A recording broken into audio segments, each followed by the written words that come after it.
Dallas is playing inspired hockey right now. Having said that, and everybody saw it on Twitter this morning, they've led 62 seconds over 3 games. That's hard to do and be up 2-0. For my money, the Dallas Stars are the most surprising team this postseason, which is insane to say. Like, if you had told me that like 3 months ago, I'd be like, what the fuck? What happened? Well, how are they surprising? Why would they need to be surprising? Right, yeah, why would they need to shock me? But up 2-1 against Colorado, where did you stand on Dallas heading into the postseason? Because I was convinced, I think a lot of other people were convinced based off of the way that they had played to finish out the regular season that like they didn't really stand much of a chance, especially without Miro, without Jason Robertson. Where did you stand on the Stars, and what have you seen that has put them in front of Colorado to this point? In January, I said this team could win the Cup.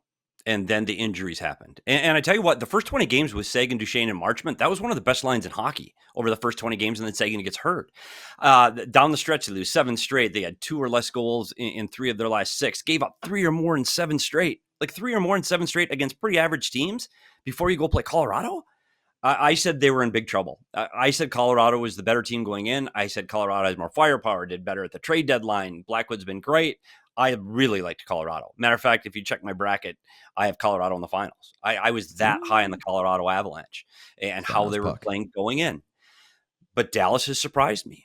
And what's happened, instead of being without Robertson and Heiskanen and going, okay, we're in trouble, we have no chance here, guys have stepped up. Esa Lindell and Cody Ceci and Thomas Harley have been phenomenal on the back end, like phenomenal on the back end. Ottinger's made saves that are absolutely elite, but they're balanced now. That Seguin line has been good. You know who hasn't got a goal yet? It's Wyatt Johnston, and he's one of the hottest stars that's there. Wait till he wakes up. That fourth line with Steele and Dodonov, they've been very good. Dallas is playing inspired hockey right now. Having said that, and everybody saw it on Twitter this morning, they've led 62 seconds over 3 games. That's hard to do and be up 2-0. That's really hard to do. These teams are so evenly matched up and down the lineup. Offense, high-end skill, defend really well. Goaltenders are great. Power plays are very even. This series is separated by such a fine line that you cannot make a single mistake. And the team that makes those mistakes, you can't get caught because it's going to end up in your net. And I think Dallas Stars are for real. But again, Colorado went in there and needed 1 win in Dallas. They got it. They got their 1 win. Now it's how can Colorado perform at home? And they lose the first one, I know, but now they have to. God, that was just a terrible train of thought, wasn't it? This is what happens when you watch so much hockey. You go, oh, they've only played 2 games. No, they played 3. So Colorado, I'm sorry, just scrub that and take 2. I think that Colorado has to come out and win this game, but I still think Colorado can win the series. I think Blackwood's playing phenomenal hockey right now. I think it's the best goaltending this team has had in a decade. It's been a very long time since Colorado had the belief they had in their goaltender. And honestly, Dallas is, I don't want to say hanging on. If they can get Heiskanen towards the end of this series, this team is good enough to win. Rantanen's been a pest and get to that. This team going to Stanley Cup. That's what I was going to ask. And I know that we're all very excited about the Landeskog return, and thank God he's back so we can respectfully shut the fuck up about it now. But the most impactful potential return in this series was always going to be Heiskanen if he did come back. And I think from my perspective, and certainly Pete's, that it would mean him giving them a chance to come back in the series. And instead now, he's traveling with the team. I don't know if he's still day to day. Maybe he doesn't play game 4, but now up in the series, albeit one in which you've only led for 62 seconds, wouldn't adding him give Dallas this mentality of like, we can kind of put our foot on the throat now? You guys are right. And one thing about the playoffs is the ebbs and flows, and the mentality and the emotion inside a locker room is real, and it makes a difference. And when you go and look around the room going, hey, we're doing this without our top forward, one of our top forward forwards and our best defenseman, and we're still holding with, competing with, and now we're winning the series against this team.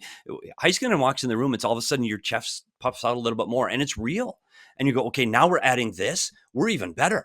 And that's a concern for Colorado. And you hope they got that from Landeskog. And I think when you talk about the Landeskog edition, he comes out with 6 hits, and he was incredibly physical, and good on him for showing that he's strong enough and physical enough to do that. But he ends up with 0 shots on goal. He's not going to be a threat offensively. He just isn't. And I'm sorry right now that for Colorado fans thinking he's going to be the savior. Right now, he's not. And I think his asset is going to be in the room, and hey, I'm here and I'm a warrior and I can play, and the crowd's going to be fired up. And that's enough. That's enough for Landeskog right now. But I don't know if he's going to be a guy that can push this series the way Heiskanen clearly is going to push it if he gets back in the lineup. I'm still picking Colorado in this series. I do want that just still on the record. As it got, I always thought it was going to be a close series until like 5 minutes before Sean and Pete finally talked me out of it. And I watched game one, which people thought was closer than I did. And I was like, yeah, Colorado's winning this pretty easily, especially if they don't have Heiskanen. Now I think it's definitely a series, and Dallas definitely can win, but I'm still leading Colorado. I just love their center depth. You kind of alluded to it. I think it's funny that like we were looking at the Heiskanen return as like, can Dallas keep this thing alive long enough to get Heiskanen back and have it matter? Now it's like, if you're Colorado, you better fucking hope you see Heiskanen in this series, because it means that you've kept the series alive long enough to get there. Because like they could go up 3-1, which is insane to me. I think you mentioned something along this lines. Like, do you see Game 4 as a must-win for the Colorado Avalanche? It's our first must-win conversation of the playoffs. But that's a good one. Yeah, I do. And I do. And I think it's important for Colorado to win at home. And if they can get this game at home and even the series 2-2 going back to Dallas, again, it's one of those emotional mind shifts on momentum. You're going, okay, we're going back to Dallas for game 5, 2-2. That's kind of where we thought we would be. We always thought the series was going to go 6 or 7. They can say that in the room, and then they have some belief. I'm still waiting for some guys. Like Makar's been very good, but he hasn't risen to the Cale Makar that we're familiar with seeing with the regular season. We haven't seen that spark from him yet. MacKinnon has been good on the power play, but I want to see him break through 5-on-5 for one of those end-to-end goals. I still think they have some gas in the tank and some weapons that they can pull out and go, oh, yeah, we forgot this is Colorado. And I do think that their depth up the middle, that was supposed to be the big difference maker in this series, we haven't seen it yet. And we haven't seen, Brock Nelson I know he makes a big pick, and it's a penalty on the first goal last night for Colorado. And Charlie Coyle hasn't been an effective player in the series yet. And I still believe that it's only 2 games. There are 3 games. You're not done yet. You're still in this game, and until you're playing in game 6 or 7 in an elimination game, I still like the Colorado Avalanche. I think they do everything well. They get the puck, up the ice extremely well, extremely fast. They crash the net very well, incredibly talented. They still got a good, solid core of defense that I don't think is defending as well as they probably need to be right now. And Blackwood is real. And the way he has played in this series, honestly, this could be 3-0. Like I think Blackwood is that good that he can make a difference. They have to win. They have to win game 4 at Ball Arena. And I think you're going to see this team coming out extremely hot just when the puck drops. I really think that Dallas is going to have to avoid that push from the Colorado Avalanche in the first few minutes of this game. We all silly like the mayor.